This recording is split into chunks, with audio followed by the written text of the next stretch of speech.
நான் தான் கருவேப்பிலை. என்கிட்ட இருக்கிற பெருமைய நானே சொல்லக்கூடாது. ஒரு சிலருக்கு என்ன சாப்பிட்டால் முடி வளரும் மட்டும்தான் தெரியுமே தவிர மத்த இதுவும் தெரியாது. அதுக்காக சொல்றேன். நிறைய சொல்லல, வெறும் 10 மட்டும் சொல்றேன். நோட் பண்ணிக்கோங்க. முதல்ல, நீங்க என்ன சாப்பிடுறதுனால புற்றுநோய் வர கிருமியை அழித்து உங்க உடம்ப நல்லா ஆரோக்கியமா வைக்கிறேன். 2. பித்தம் தலைக்கேறி ஒரு சிலருக்கு அடிக்கடி தலை சுற்றுவது. அந்த மாதிரி நேரத்துல எண்ணெய் துவையல் அரைத்து சாப்பிட்டால் தலை சுற்று நிற்கும். 3.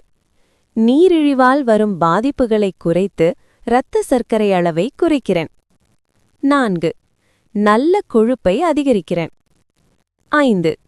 குடல் பகுதியில் ஆரோக்கியத்தை அதிகரித்து குடலில் வரும் புற்றுநோயை குறைக்கிறது என்று ஆராய்ச்சிகள் சொல்கின்றன. 6.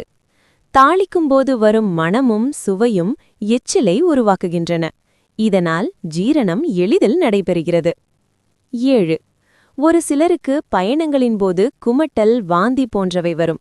அப்போது பயணத்திற்கு முன்பு எலுமிச்சை சாறுடன் எண்ணெய் அரை கிராஸ் குடித்தால் வாந்தி, குமட்டல் போன்றவை காணாமல் போய்விடும். 8. கறிவேப்பிலையை உருவி கீழே எரியும் ஈர்க்ககளை சேகரித்து பொடி செய்து உணவில் சேர்த்து வந்தால் இரத்த சோகை குறையும். 9. எண்ணெய் உலர்த்தி பொடி செய்து மிளகு, ஜீரகம், சுக்கு, சோம்பு இவற்றுடன் கலந்து வைத்துக் கொள்ளுங்கள். இதை அடிக்கடி சாதத்தில் நெய் விட்டு கலந்து சாப்பிட்டு வந்தால் வயிறு மாந்தம், வாயு கோளாறுகள் நீங்கும்.